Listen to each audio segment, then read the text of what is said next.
Il n'y a pas de place pour tes enfants, ma chérie. Ma mère le disait à chaque fête. Je répondais simplement, ce n'est pas grave. Des semaines plus tard, elle m'a appelé en pleurant, demandant à venir me voir. Mais cette fois-ci, il n'y a pas de place pour eux. Je m'appelle Alexia, j'ai 33 ans, mère célibataire de jumeaux de 7 ans depuis que mon mari m'a quitté pour sa collègue il y a 2 ans. Équilibrer des gardes d'infirmières de 12 heures avec l'éducation de jumeaux énergiques en solo n'est pas facile, mais nous y arrivons. Ce qui fait le plus mal, c'est la façon dont mes riches parents et mes frères et sœurs, qui vivent tous dans d'immenses maisons, me disent toujours « Il n'y a pas de place pour tes enfants, ma chérie », lors des réunions de famille.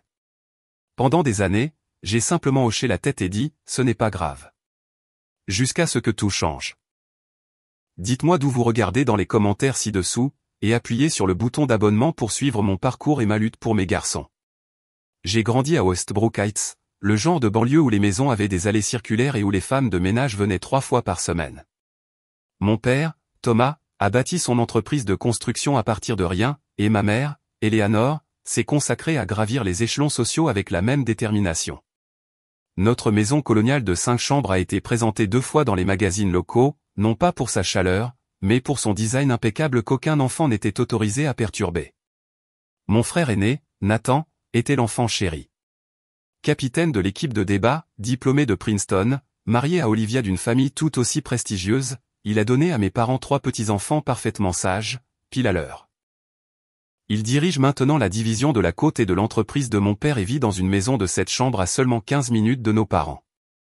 Ma sœur cadette, Vanessa, a suivi un chemin différent mais tout aussi approuvé. Célibataire par choix, MBA de Wharton, cadre dans une société financière à New York, maison de vacances dans les Hamptons. Pas d'enfant ou de relations désordonnées pour compliquer sa vie parfaite digne d'Instagram. Et puis il y avait moi, l'enfant du milieu qui n'a jamais vraiment correspondu au moule familial. Je rêvais de devenir écrivain mais je me suis contenté de l'école d'infirmière après d'interminables disputes sur les carrières pratiques. Quand j'ai rencontré Brian pendant ma 2e année d'université, mes parents l'ont immédiatement désapprouvé. Il ne venait pas de « notre genre de famille », code pour « pas assez riche », malgré son intelligence et sa gentillesse. « Tu gâches ton potentiel », m'a dit ma mère quand j'ai annoncé nos fiançailles. Au moins, finis tes études avant de prendre une décision aussi hâtive. J'ai terminé mon diplôme d'infirmière, mais j'ai quand même épousé Brian lors d'une petite cérémonie à laquelle mes parents ont assisté avec des sourires crispés et une participation minimale. Ils nous ont donné un chèque modeste plutôt que le mariage somptueux que mes frères et sœurs ont reçu, prétendant respecter nos souhaits de simplicité. Quand je suis tombé enceinte de jumeaux à 26 ans, ma mère a soupiré profondément lors de notre dîner d'annonce. Sitôt, vous avez à peine établi vos carrières. Peu importait que je sois déjà infirmière diplômée avec 3 ans d'expérience, ou que Brian ait été promu 2 fois dans son entreprise d'ingénierie. L'arrivée des jumeaux, Jacob et Lucas, aurait dû être une occasion joyeuse. Au lieu de cela, ma mère a visité l'hôpital avec des tenues de créateurs de taille trop grande, pour quand ils grandiront, et est partie après 45 minutes, prétextant que l'environnement hospitalier lui donnait des migraines. Mon père a envoyé des fleurs mais a été pris par un projet important pendant les 2 premières semaines de leur vie. Dès le début, il y a eu un modèle d'acceptation conditionnelle. Mes garçons étaient les bienvenus tant qu'ils étaient propres, calmes et essentiellement invisibles. Quand ils étaient tout petits, les visites chez mes parents impliquaient des chutes constants et une surveillance permanente pour s'assurer qu'ils ne touchent pas les sculptures en cristal ou ne laissent pas d'empreintes sur les meubles blancs. Le premier rejet officiel pour les fêtes est survenu lorsque les jumeaux avaient 2 ans.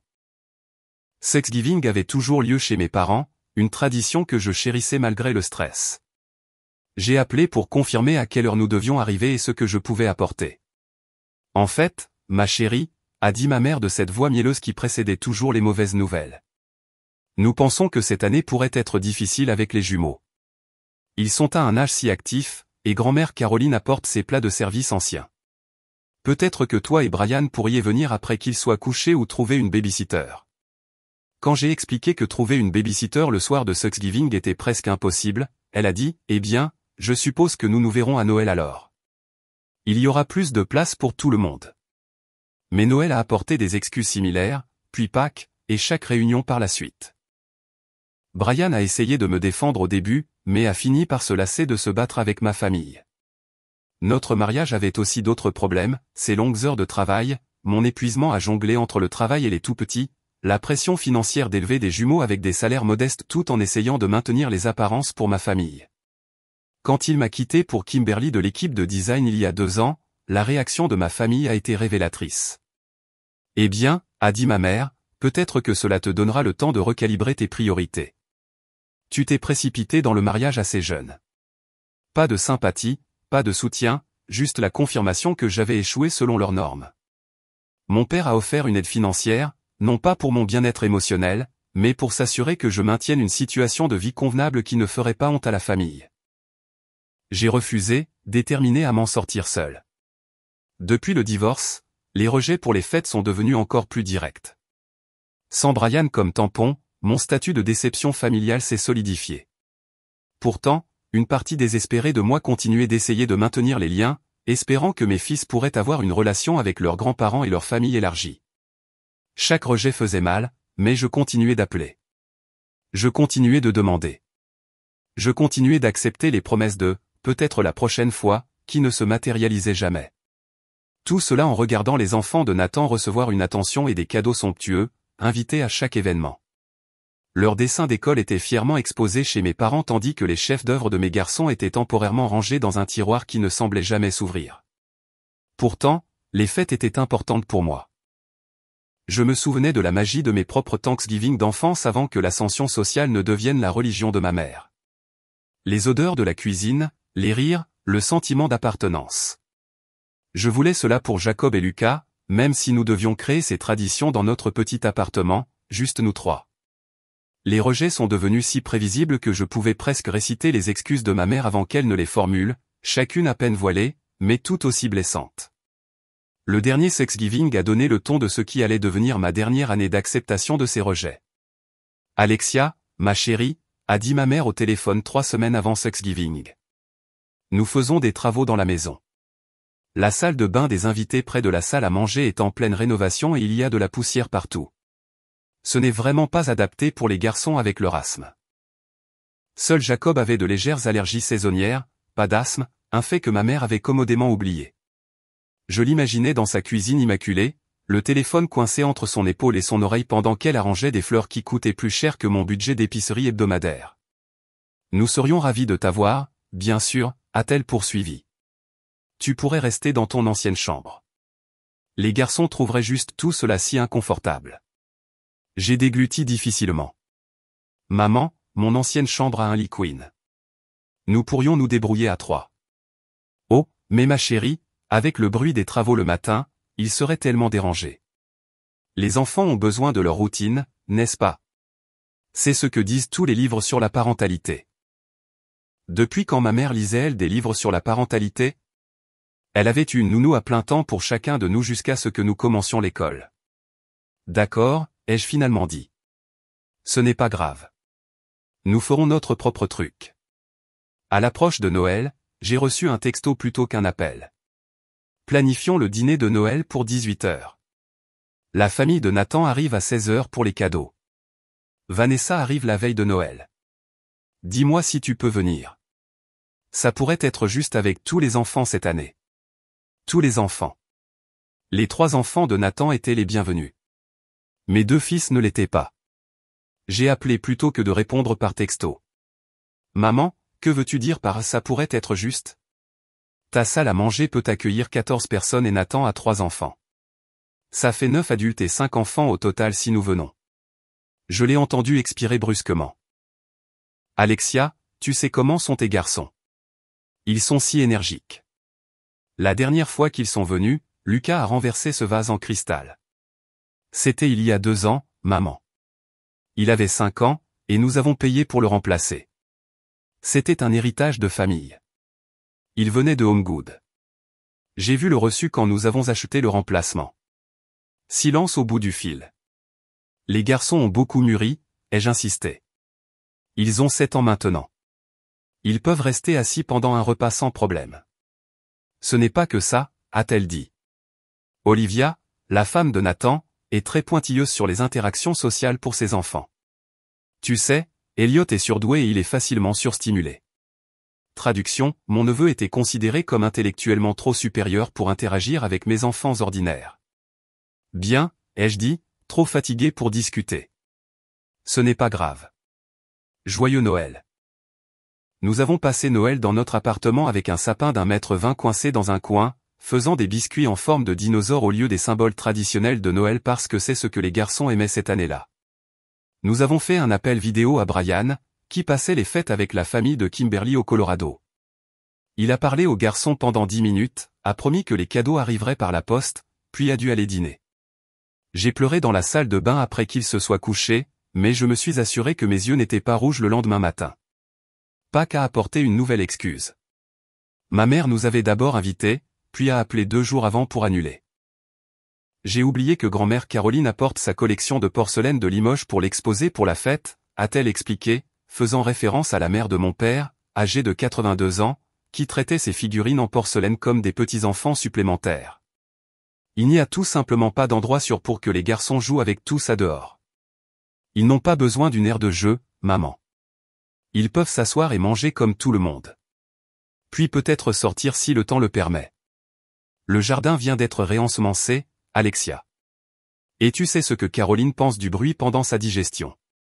J'ai mordu ma langue pour ne pas souligner que ma grand-mère s'endormait régulièrement à table et ne remarquerait pas si nous organisions un cercle de tambours. Ce n'est pas grave, ai-je dit, les mots amers mais familiers. Peut-être la prochaine fois.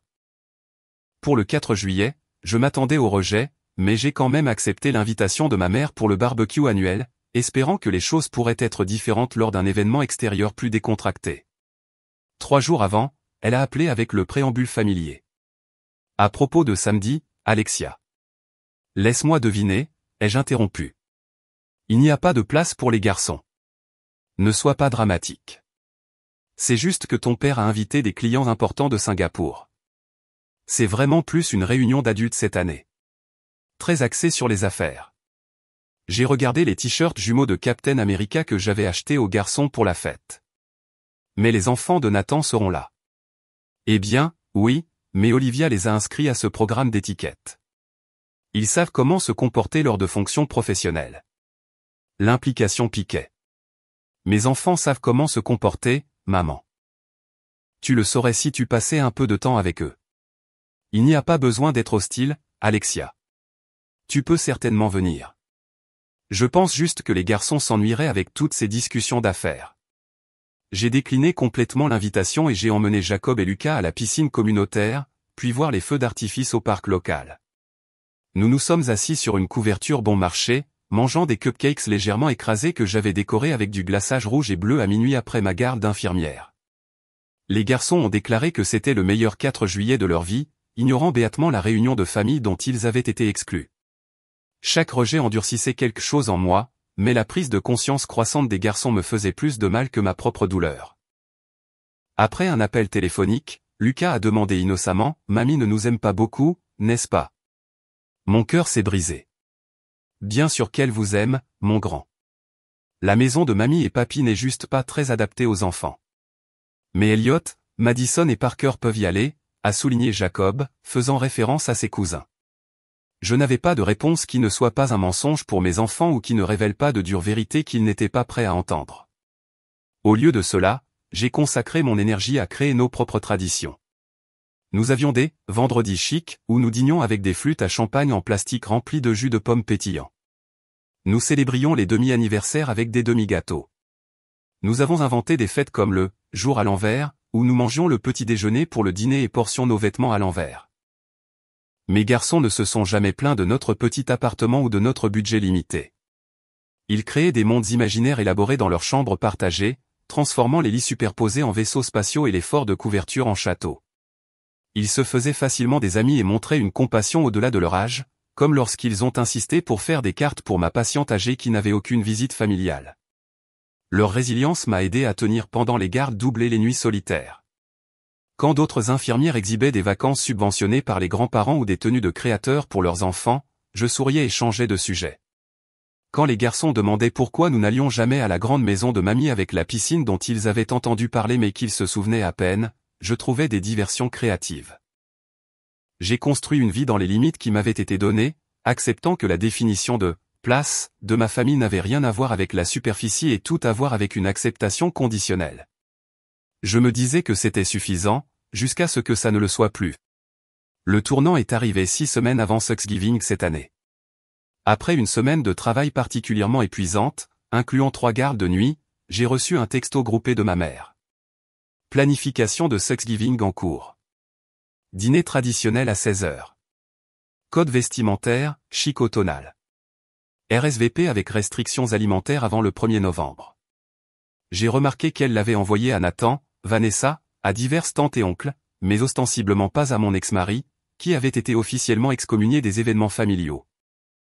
J'ai attendu un jour avant d'appeler, me préparant mentalement au rejet habituel, mais espérant que peut-être, juste peut-être, ce serait l'année où ils incluraient mes garçons.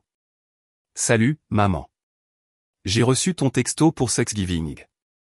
Oh, Alexia. Oui, nous restons en petit comité cette année. Juste 30 personnes. 30 personnes était la définition de « petit comité » de ma mère. L'année dernière, ils en avaient accueilli 45. Ça a l'air sympa, ai-je dit prudemment. Alors, est-ce que j'apporte la salade de canneberges habituelle et est-ce que les garçons ont des places assignées, ou dois-je prévoir qu'ils s'assoient avec moi? Le silence a duré 3 secondes. J'ai compté. Ma chérie, a-t-elle commencé, sa voix prenant cette qualité mielleuse que j'avais appris à redouter. Je pensais avoir été clair. Le dîner est vraiment pour les adultes et les enfants plus âgés. Jacob et Lucas sont encore si jeunes. Ils ont 7 ans, maman. Le plus jeune de Nathan en a 6. Oui, mais Parker est différent. Plus mature. J'ai serré le téléphone plus fort. Différent. Comment? Ne sois pas difficile, Alexia. Tu sais ce que je veux dire. Tes garçons sont très gentils, mais ils sont très énergiques. Thanksgiving est un dîner formel de 3 heures. Il serait malheureux d'essayer de rester assis aussi longtemps. Mes garçons restaient régulièrement assis pendant des films plus longs que ça sans problème, mais le souligner ne mènerait qu'à plus d'excuses. De plus, a-t-elle poursuivi, nous avons arrangé les places de manière très spécifique. Ton père a des associés qui viennent, et avec l'annonce de la promotion de Nathan, l'accent devrait vraiment être mis sur la célébration de sa réussite. Bien sûr, la 3e promotion de Nathan en 5 ans. Un autre jalon familial que j'apprendrai par texto groupé. Je vois, ai-je dit, ma voix plate. Donc, je suis invité, mais pas les garçons. Ne le formule pas comme ça. Tu fais comme si c'était exclusif. Les garçons sont les bienvenus pour le dessert après le dîner, vers 19h30. Ils pourraient manger de la tarte et peut-être qu'Elliot de Nathan leur montrerait son nouveau drone dans le jardin si le temps le permet. L'image était claire. Mes enfants arrivant comme des citoyens de seconde zone après le repas important, recevant des miettes d'attention de leurs cousins qui auraient été chargés de divertir les plus jeunes par une sorte de noblesse oblige. Et où serait-il exactement avant 19h30, ai-je demandé. Je serais au dîner à partir de 16h. Eh bien, a dit ma mère, comme si elle expliquait quelque chose à un enfant particulièrement lent, Madame Lancaster d'un accent grave côté à une petite fille qui fait du babysitting. J'ai pris la liberté de lui demander si elle était disponible. $20 de leur semble juste.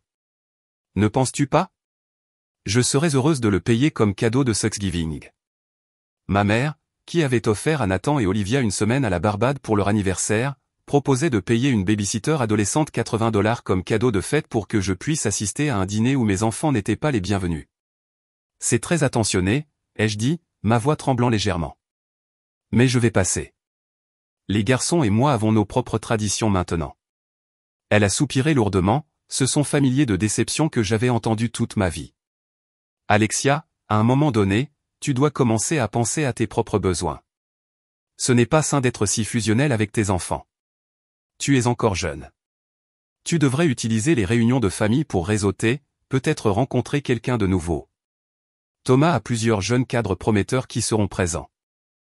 L'implication était claire, viens seul, sois jolie, et essaie de trouver un mari de remplacement avec un revenu et un pédigré convenable. Je ne suis pas intéressé à être arrangé, maman.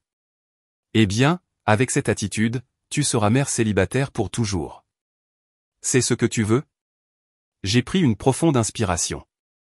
Ce que je veux, c'est que mes enfants soient accueillis par leur famille. Il n'y a juste pas de place pour tes enfants, ma chérie. Sa voix était ferme, la décision finale. Tu sais à quel point c'est bondé, même dans une maison de cette taille. Nous devons être pratiques. La même excuse, presque mot pour mot, que j'avais entendue depuis 5 ans. Une maison de 20 000 pieds carrés avec 8 chambres et pas de place pour 2 petits garçons qui partageaient les yeux de leur mère. Ce n'est pas grave, ai-je dit automatiquement. La même réponse que je donnais toujours. Nous avons échangé quelques autres banalités sur la récente promotion de Vanessa et avons mis fin à l'appel. Je suis resté assise dans ma voiture sur le parking de l'hôpital, les mains tremblantes. Un sanglot profond est monté de quelque part de pris mal en moi, puis un autre. 5 ans de rejet se sont abattus d'un seul coup. J'ai pleuré jusqu'à ce que ma gorge me fasse mal, le front appuyé contre le volant. Un tapotement sur ma vitre m'a surprise. J'ai levé les yeux pour voir Jacob et Lucas qui regardaient à l'intérieur, leurs visages inquiets pressés contre la vitre. J'avais oublié que j'avais demandé à ma voisine de les déposer à l'hôpital après l'école, car ma garde se terminait à 15h30. J'ai rapidement essuyé mes yeux et déverrouillé les portes. Ils sont montés, leur sac à dos couvert d'écussons de super-héros heurtant les sièges. « Maman, pourquoi tu pleures ?» a demandé Lucas, sa petite main cherchant la mienne. « Quelqu'un s'est fait mal à l'hôpital » a ajouté Jacob, son front se plissant d'inquiétude. J'ai secoué la tête, incapable de formuler des mots pour le moment. Puis Lucas, mon jumeau plus calme, a dit quelque chose qui a tout changé. « C'était encore mamie ? Elle a dit qu'on ne pouvait pas venir. » Il savait. Bien sûr qu'il savait. Les enfants comprennent toujours plus que nous ne le pensons. Ça n'a pas d'importance, a dit Jacob avec force, passant son bras autour de mes épaules depuis le siège arrière. On n'a pas besoin d'eux. On sait les uns les autres. Mon fils de 7 ans me réconfortait à propos du rejet de mes propres parents. À ce moment-là, quelque chose en moi s'est durci en une résolution. Mes garçons méritaient mieux. Je méritais mieux. Et il était temps d'arrêter d'accepter les miettes d'une table où nous n'avions jamais été vraiment les bienvenus. Cette nuit-là, après avoir couché les garçons, je me suis assise à notre petite table de cuisine avec un bloc-notes et une calculatrice. 5 ans à accepter, ce n'est pas grave, comme mantra de ma vie m'avait laissé impuissante. Mais j'étais loin d'être impuissante.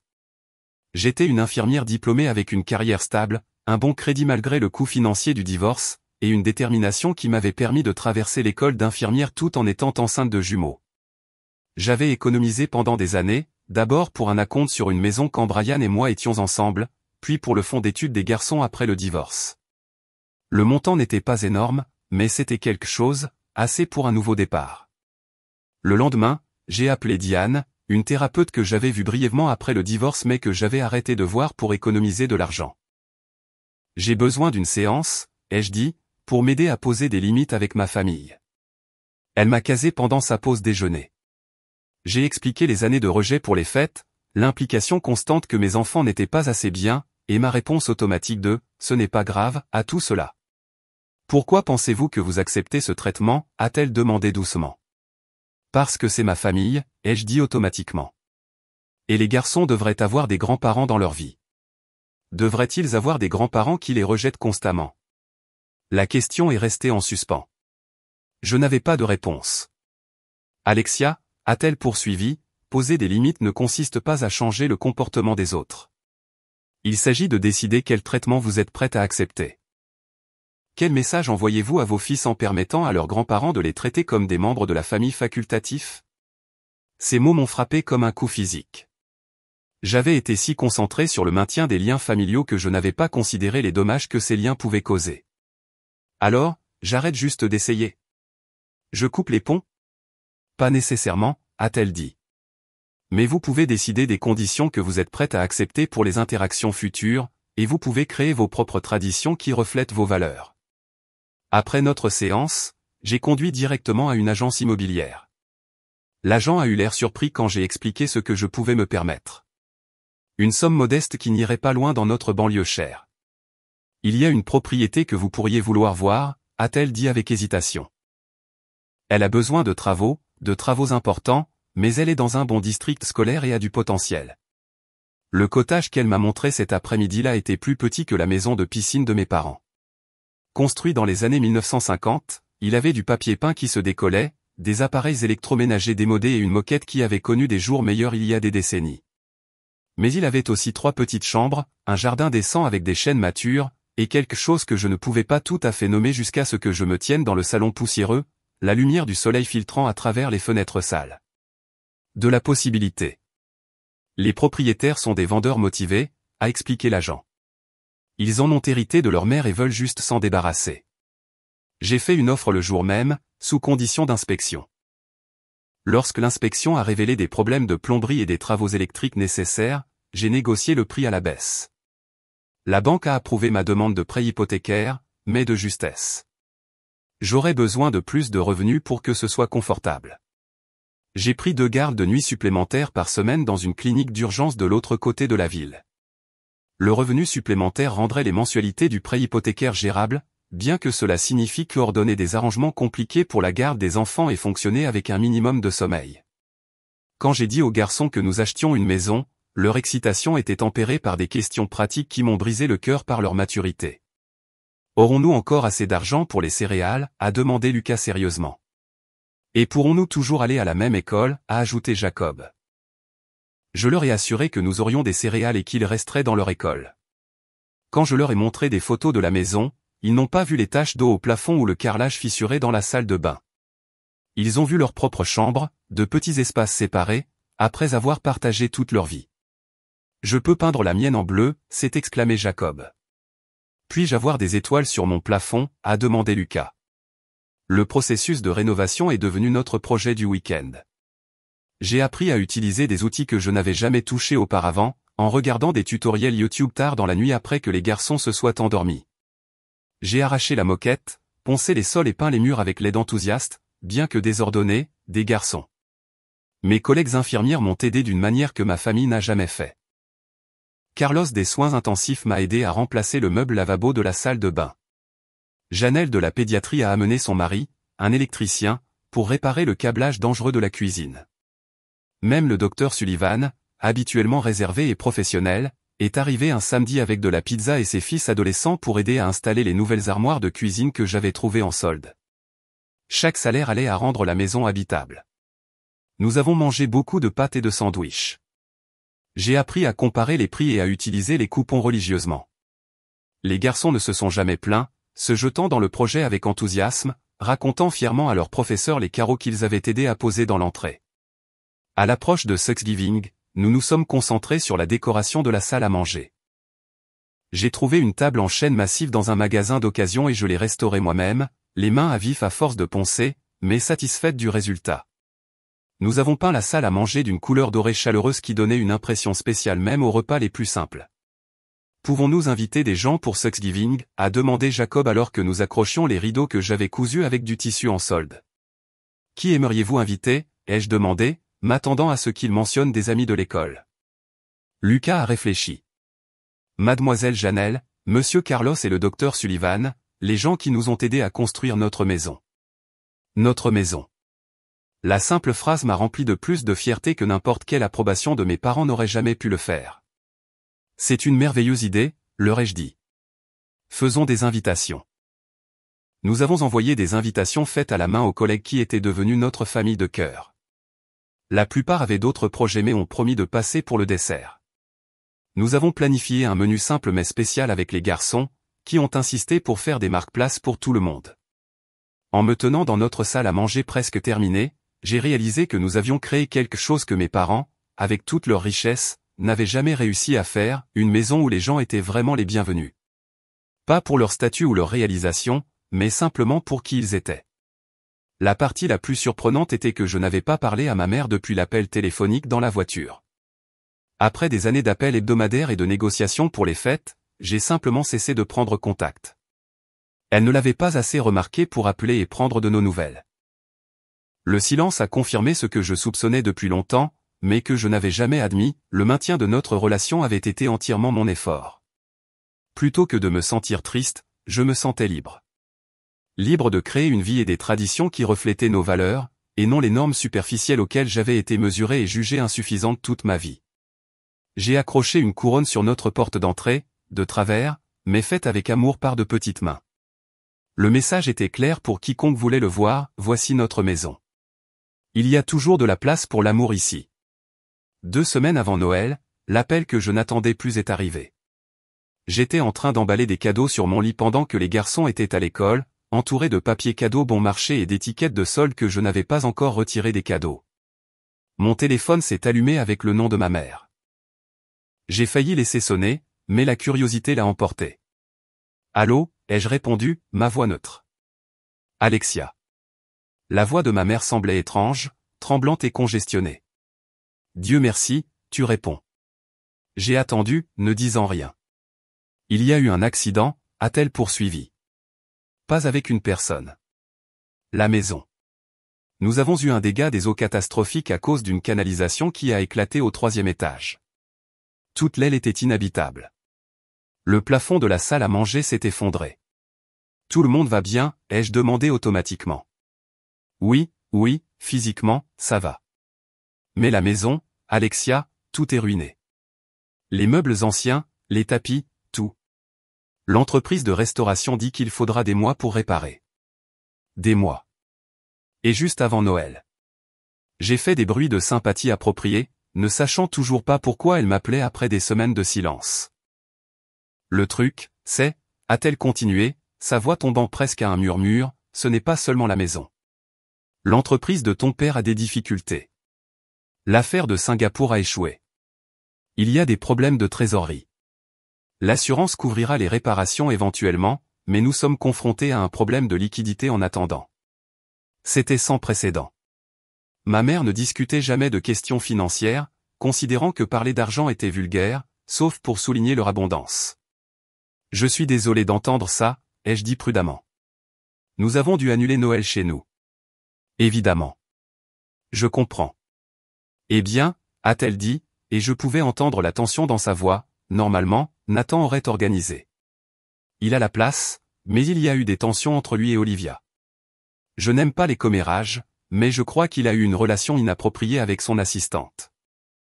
Olivia a emmené les enfants chez ses parents à Boston jusqu'après le Nouvel An. Le fils chéri était tombé de son piédestal. Dans d'autres circonstances, j'aurais pu me sentir vengé.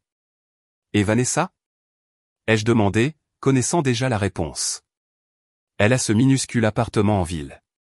Et elle est trop débordée de travail pour aider à coordonner quoi que ce soit. La voix de ma mère dégoulinait d'une amertume inhabituelle. 30 ans de fête de famille parfaite, et soudain personne ne prend les choses en main en cas de crise. Je n'ai rien dit, laissant le silence s'étirer entre nous. Alexia, a-t-elle finalement dit, sa voix se brisant. Nous n'avons nulle part où aller pour Noël. L'ironie était si parfaite qu'elle semblait presque scénarisée. Après des années à m'entendre dire qu'il n'y avait pas de place pour mes enfants, ma mère appelait parce qu'elle n'avait pas de place pour elle-même. Ça a l'air très difficile, ai-je dit prudemment. Ton père le prend très mal. Sa mère est dévastée que la tradition soit rompue. Elle a 82 ans, Alexia. Ce pourrait être son dernier Noël. La manipulation émotionnelle était si familière que j'ai failli rire. Ma grand-mère vivait son dernier Noël depuis que j'étais à l'université. Que demandes-tu exactement, maman ? Elle a expiré brusquement. Ne me fais pas supplier, Alexia. Nous avons besoin d'un endroit où aller pour Noël. Ton père, moi, grand-mère Caroline, juste pour la journée. La demande flottait dans l'air. 3 adultes qui avaient constamment rejeté mes enfants voulaient maintenant être accueillis par eux. Je ne suis pas sûr, ai-je dit lentement, me surprenant moi-même avec cette réponse. Autrefois, j'aurais immédiatement accepté, reconnaissante pour tout lien familial. Je dois y réfléchir et en discuter avec les garçons. En discuter avec les. Ce sont des enfants, Alexia. On ne discute pas des plans de fête avec les enfants. Si, je le fais, ai-je dit simplement. Ils font partie de cette famille. Leurs sentiments comptent pour moi. Je n'arrive pas à croire que tu hésites. Après tout ce que nous avons fait pour toi. J'ai réprimé un rire. Qu'avez-vous fait exactement pour moi, maman ? Le silence qui a suivi était assourdissant. Je te rappelle, ai-je finalement dit. Je dois y réfléchir. J'ai raccroché avant qu'elle ne puisse répondre, mes mains tremblant légèrement. Pour la première fois de ma vie d'adulte, j'avais posé une limite à ma mère. C'était à la fois terrifiant et exaltant. Quand les garçons sont rentrés de l'école, je les ai fait asseoir avec du chocolat chaud et leur ai expliqué la situation en termes simples. La maison de mamie et papy a un gros problème et ils ont besoin d'un endroit où aller pour Noël.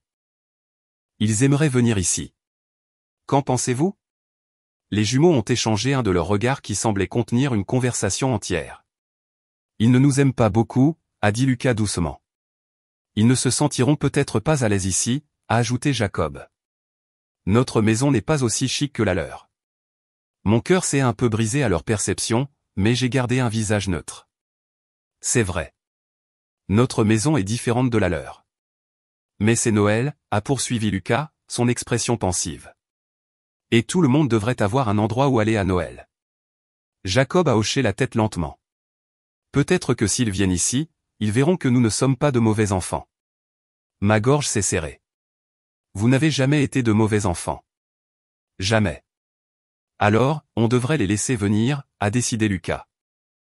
Mais ils doivent être gentils et ils ne peuvent pas toucher mon faucon millénium en Lego, a ajouté fermement Jacob. Je viens de le finir. J'ai souri malgré l'émotion qui menaçait de me submerger. Ce sont des conditions raisonnables. Cette nuit-là, j'ai rappelé ma mère. Vous pouvez venir pour Noël, ai-je dit sans préambule. Le dîner sera à 14 heures. Nous nous habillons de manière décontractée dans cette maison. Les garçons ont hâte de montrer leur chambre à leurs grands-parents. Oh, Dieu merci, a soufflé ma mère. Nous apporterons du vin, bien sûr.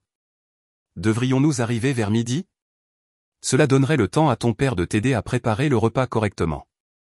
Ce ne sera pas nécessaire, ai-je dit fermement. Nous serons à l'église le matin. 14 heures sera parfait. Et maman, les garçons et moi avons nos propres traditions maintenant. J'apprécierais que vous les respectiez. Bien sûr, a-t-elle dit rapidement. Nous sommes juste reconnaissants d'être inclus. En raccrochant, j'ai réalisé que quelque chose avait fondamentalement changé. Pour la première fois, je ne cherchais pas l'approbation ou l'inclusion de mes parents. C'était eux qui cherchaient la mienne. L'équilibre du pouvoir avait changé. Non pas parce que j'avais cherché à me venger, mais parce que j'avais enfin reconnu ma propre valeur. Le jour de Noël, je me suis levé tôt pour mettre la dinde au four, en suivant ma propre recette plutôt que la version compliquée de ma mère qui nécessitait un équipement spécialisé que nous n'avions pas. Les garçons ont aidé à mettre la table avec nos assiettes dépareillées et les ronds de serviettes en argent que nous avions trouvés dans un vide-grenier et polis ensemble. Tu penses que mamie aimera notre maison, a demandé Lucas en plaçant soigneusement les fourchettes sur les serviettes en papier plié. Je l'espère, ai-je répondu honnêtement. Mais ce qui compte le plus, c'est que nous l'aimions. À 14 heures précises, la sonnette a retenti. Les garçons ont couru à leur poste près de la porte, excités malgré leur réserve à l'égard de ces quasi-inconnus qui étaient censés être de la famille. Mon père se tenait raide sur le porche, une bouteille de vin dans une main et une petite pile de cadeaux emballés dans l'autre. Ma mère se tenait à côté de lui dans un pull en cachemire qui coûtait probablement plus cher que notre mensualité de prêt hypothécaire. Derrière eux, ma grand-mère attendait avec son expression aigre habituelle, s'appuyant lourdement sur sa canne. Bienvenue, ai-je dit, m'écartant pour les laisser entrer. Joyeux Noël. Ils sont entrés dans notre petite entrée, les yeux scrutant les modestes environs. Le sourire étudié de ma mère a légèrement vacillé en voyant les murs peints à la main et les sols restaurés. Quelle maison confortable, a-t-elle réussi à dire. Vous avez certainement tiré le meilleur parti de l'espace. Merci, ai-je répondu. Les garçons et moi avons fait toutes les rénovations nous-mêmes. Vous-même? Mon père avait l'air sincèrement choqué. Mais vous n'êtes pas formé en construction. YouTube est très instructif, ai-je dit avec un sourire. Les garçons, dites bonjour à vos grands-parents et à votre arrière-grand-mère. Jacob et Lucas se sont avancés, soudainement timides. Bonjour, ont-ils dit à l'unisson. Joyeux Noël. Ma mère s'est légèrement penchée, son visage arborant l'expression qu'elle utilisait pour les enfants des autres lors d'événements caritatifs. Comme vous avez grandi. Je ne vous aurais pas reconnu. Ça fait 2 ans, ai-je dit doucement. Ils avaient 5 ans la dernière fois que vous les avez vus. Ma grand-mère a reniflé bruyamment. De mon temps, la famille se voyait régulièrement. Pas toutes ces histoires d'éloignement. J'ai mordu ma langue et j'ai proposé de prendre leur manteau. En les accrochant dans notre petit placard, j'ai entendu le commentaire murmuré de ma mère. La peinture est amateur, et ces sols ont besoin d'être refaits par un professionnel. Je peux lui donner le numéro de notre entrepreneur une fois qu'ils auront fini avec le désastre chez nous. Plutôt que de me sentir blessé, je me sentais étrangement détaché, comme si j'observais des étrangers. Ces gens, avec leurs vêtements de marque et leurs yeux critiques, semblaient être des personnages d'une vie que j'avais laissée derrière moi. Les garçons leur ont fait visiter la maison, montrant fièrement leur chambre et le jardin avec la cabane dans les arbres que nous avions construite pendant l'été. Mes parents ont fait des bruits d'intérêt appropriés, bien que ma mère n'ait pas pu s'empêcher de souligner les améliorations potentielles à chaque tournant. Le dîner fut une affaire tendue. La nourriture était simple mais bonne. Dinde, purée de pommes de terre, haricots verts et petits pains. Pas le festin élaboré pour lequel ma mère était connue, mais satisfaisant et préparé avec soin. La dinde est un peu sèche, a annoncé ma grand-mère après sa première bouchée. Je suis désolé que vous le pensiez, ai-je répondu calmement. Plus de sauce? Mon père s'est raclé la gorge. Alexia, cette maison, elle a dû être assez abordable sur ce marché. Elle était dans mon budget, ai-je confirmé. L'emplacement était la priorité pour le district scolaire des garçons. Eh bien, si tu avais accepté mon offre d'aide financière après le divorce, tu aurais peut-être pu te permettre quelque chose de plus convenable. L'ancienne Alexia aurait rougi de honte. La nouvelle a simplement souri. Nous trouvons cela parfaitement convenable. Les garçons ont leur propre chambre pour la première fois, et nous constituons un capital au lieu de payer un loyer. Ma mère a jeté un coup d'œil autour de la salle à manger, ses yeux s'attardant sur les meubles d'occasion et les rideaux faits maison. C'est admirable que tu t'en sortes seul, bien que je n'ai jamais compris ta résistance à l'aide. La fierté peut être si limitante. Quelque chose en moi a finalement cédé. Pas de colère, mais de clarté. Ce n'était pas de la fierté, maman. C'était de l'autopréservation. Mon père a fait une pause, la fourchette à mi-chemin de sa bouche. Qu'est-ce que ça veut dire? J'ai pris une profonde inspiration. Votre aide venait toujours avec des conditions, des attentes que je ne pouvais jamais satisfaire. J'avais besoin de construire quelque chose qui soit vraiment à moi, quelque chose qui ne pourrait pas m'être enlevé si je ne parvenais pas à être à la hauteur de vos normes. C'est ridicule, a dit ma mère sèchement. Nous avons toujours voulu ce qu'il y a de mieux pour toi. Ce que vous pensiez être le mieux, ai-je corrigé doucement. Pas ce qui était réellement le mieux pour moi ou mes enfants. Nous n'avons jamais essayé que de t'aider, a insisté mon père. En excluant mes enfants de chaque réunion de famille pendant 5 ans, ai-je demandé, gardant ma voix égale pour le bien des garçons. En leur faisant sentir qu'ils n'étaient pas les bienvenus et non désirés? Le visage de ma mère a rougi. C'est une exagération. Nous avons simplement reconnu que certains événements n'étaient pas appropriés pour de jeunes enfants. Les enfants de Nathan étaient toujours les bienvenus, ai-je souligné. Même son plus jeune, qui a 1 an de moins que mes garçons. C'était différent, a-t-elle insisté. Pourquoi, ai-je pressé. Parce que sa femme vient du bon milieu? Parce que sa carrière répond à votre approbation? Ou simplement parce qu'il n'était pas une mère célibataire qui luttait pour joindre les deux bouts? Tu es injuste, a dit mon père avec raideur. Le suis-je? Dites-moi honnêtement, si ma vie avait suivi le chemin que vous approuviez, si j'avais épousé quelqu'un de votre cercle social et maintenu le style de vie que vous jugiez approprié, mes enfants auraient-ils été les bienvenus à votre table? Le silence qui a suivi était une réponse suffisante. Je pense que nous devrions y aller, a dit ma mère, posant sa serviette à côté de son repas à moitié mangé. Ce n'est pas l'esprit de Noël que j'attendais. Que attendiez-vous, ai-je demandé, sincèrement curieuse. Que je vous accueille sans reconnaître la douleur que vous avez causée. Que nous prétendions que les 5 dernières années n'ont pas eu lieu. Nous sommes une famille, a dit mon père, comme si cela expliquait tout. Exactement, ai-je répondu. Nous sommes une famille, c'est pourquoi ça fait si mal quand vous avez traité mes enfants comme des membres facultatifs de cette famille. Ma grand-mère, qui avait été inhabituellement silencieuse, a soudainement parlé.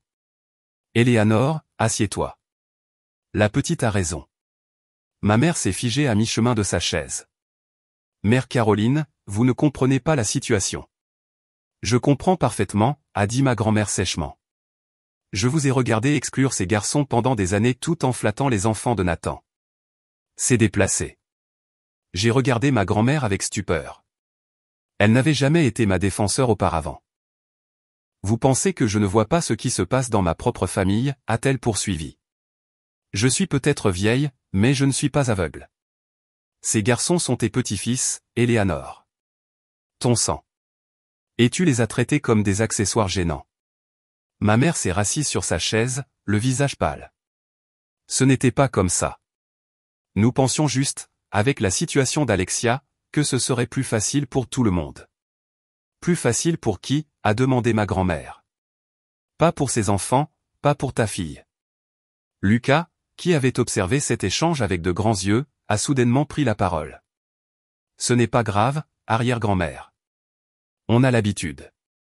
La simple déclaration est restée en suspens dans l'air comme un jugement. Les yeux de ma mère se sont remplis de larmes. Je n'ai jamais voulu, a-t-elle commencé, puis s'est arrêtée. Je n'avais pas réalisé à quoi ça ressemblait. À quoi pensiez-vous que ça ressemblait? Ai-je demandé doucement. Quand vous m'invitiez, mais pas mes enfants, à chaque réunion de famille. Quand vous suggériez que je les laisse avec des babysitters pendant les fêtes. Mon père, l'air mal à l'aise, a finalement parlé. Nous pensions t'aider, Alexia. Te donner une pause de tout ça. Il a fait un geste vague autour de la pièce. De tout quoi? La parentalité. Ce n'est pas comme ça que ça marche. Mes enfants ne sont pas un fardeau dont j'ai besoin de faire une pause. Ce sont les personnes les plus importantes de ma vie. Je suppose que nous n'avons jamais compris ça, a dit ma mère doucement. Les enfants étaient toujours. Eh bien, dans notre génération, on les voyait mais on ne les entendait pas.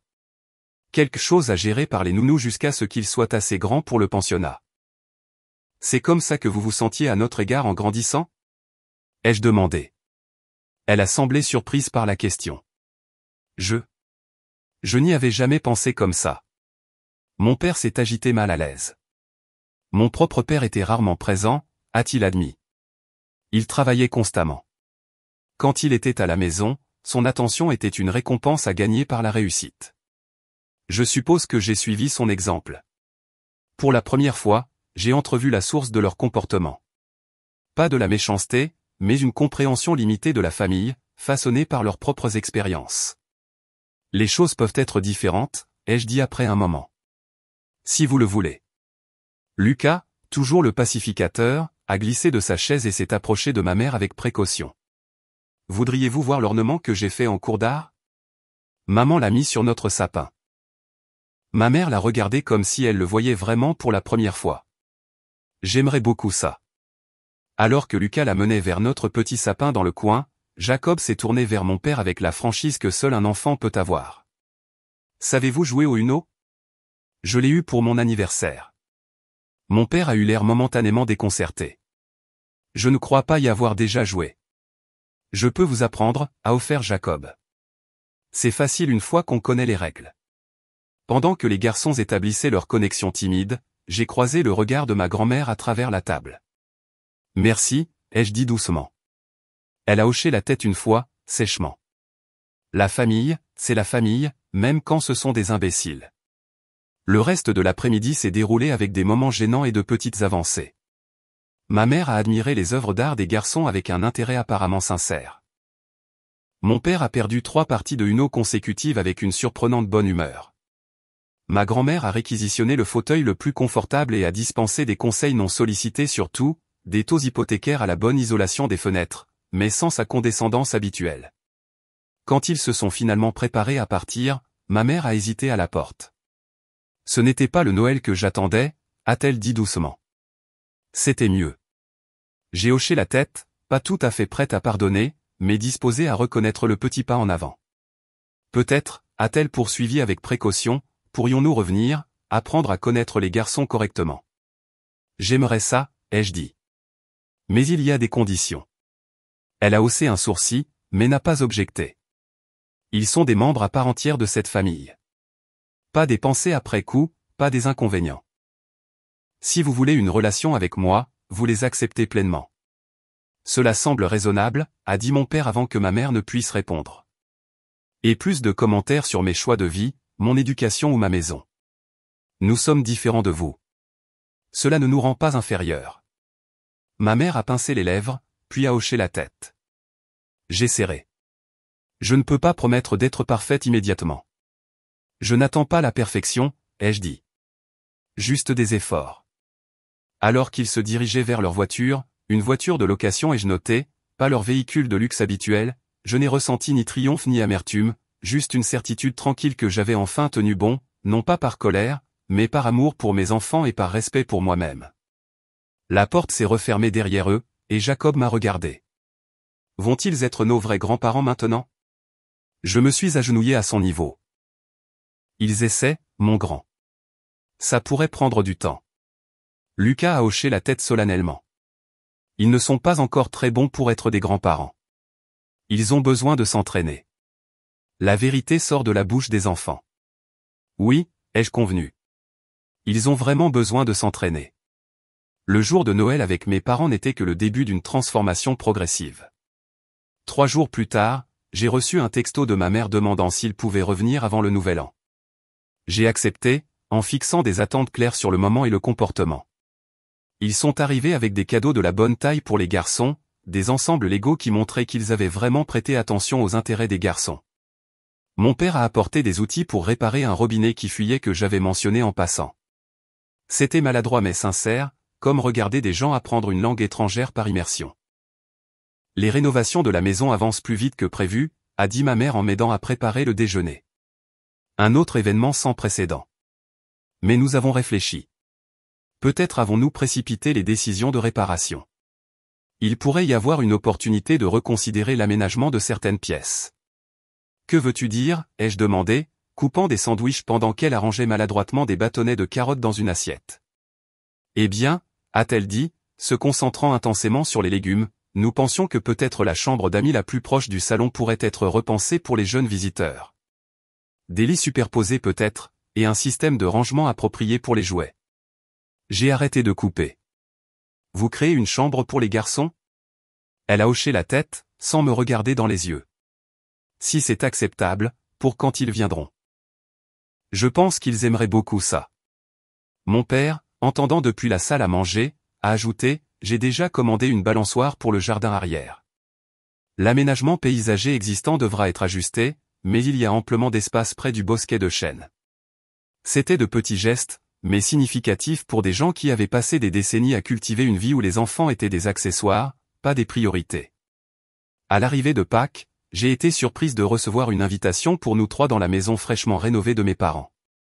Les garçons étaient nerveux, s'accrochant à mes mains alors que nous approchions de l'imposante porte d'entrée. Et si on casse encore quelque chose? A chuchoté Lucas. Vous ne le ferez pas, l'ai-je rassuré. Et si quelque chose se casse accidentellement, c'est à ça que sert l'assurance. Les objets ne sont que des objets. La porte s'est ouverte avant que nous puissions sonner, révélant ma mère dans un pull décontracté plutôt que sa tenue formelle habituelle. Bienvenue, a-t-elle dit, se penchant au niveau des garçons. J'avais hâte de vous montrer les changements que nous avons faits. La maison était toujours élégante, mais sensiblement différente. Les housses de protection avaient été retirées des meubles. Les décorations fragiles avaient été déplacées sur des étagères plus hautes. Et comme promis, une chambre près du salon avait été transformée avec des lits superposés, un coin lecture et des bacs de rangement pour les jouets. C'est pour nous, a demandé Jacob avec admiration, touchant la literie sur le thème de l'espace. Chaque fois que vous viendrez, a confirmé mon père. Votre grand-mère a pensé que vous aimeriez avoir votre propre espace ici. C'était attentionné de sa part, ai-je dit, croisant le regard de ma mère. Elle a haussé légèrement les épaules. J'apprends. Le développement le plus surprenant est survenu lorsque mon frère Nathan est arrivé avec seulement son fils aîné, Elliot. Sa séparation d'avec Olivia était devenue permanente, elle gardant la garde principale de leurs plus jeunes enfants. Le divorce a une façon de clarifier les priorités, m'a-t-il dit doucement alors que nous regardions Elliot rejoindre timidement mes garçons pour explorer la balançoire du jardin. J'ai passé tellement d'années à chercher l'approbation de papa que j'ai oublié d'être présent pour mes propres enfants. Il n'est jamais trop tard pour changer, ai-je offert, pensant à mon propre parcours. Il a hoché la tête. C'est aussi ce que dit mon thérapeute. Tu vois un thérapeute? Je n'ai pas pu cacher ma surprise. Le soutien en santé mentale avait toujours été considéré comme une faiblesse dans notre famille. 2 fois par semaine. Papa aussi, crois-le ou non. Maman y pense encore. Il a souri avec ironie. Apparemment, frôler la faillite de son entreprise et avoir sa maison inondée peut déclencher une sérieuse introspection. Ma sœur Vanessa est arrivée la dernière, apportant des biscuits faits maison plutôt que son habituel vin cher. Désolée d'être en retard, a-t-elle dit, me serrant dans ses bras sans sa formalité habituelle de bise en l'air. Le trafic était brutal. Tu as conduit toi-même, ai-je demandé, remarquant l'absence de son service de chauffeur habituel. Elle a haussé les épaules. Je réduis les dépenses inutiles. Il s'avère que l'argent ne résout pas tout. Qui l'eût cru? La célébration de Pâques n'était pas parfaite. Ma mère faisait encore occasionnellement des commentaires maladroits sur mon éducation. Mon père regardait trop souvent son téléphone. Ma grand-mère se plaignait de la température, de la nourriture et de l'état du monde en général. Mais sous la dynamique familière, quelque chose de fondamental avait changé.